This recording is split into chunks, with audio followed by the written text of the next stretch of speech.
我们要漂漂亮亮的出去，才能又碰到漂亮阿姨啊。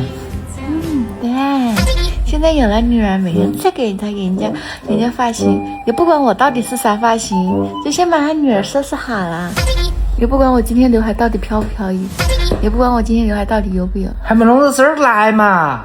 还弄到了最美。等一下给胡可一弄了过后，用一下这个余温给我再烫一下就行了。遇到难回答的问题又不说话，你找不到话说了是不是啊？那刘海好不好看？好看呀！谁给你弄的呀？给你弄的。爸爸给你弄的，爸爸天天都在给你弄是吧？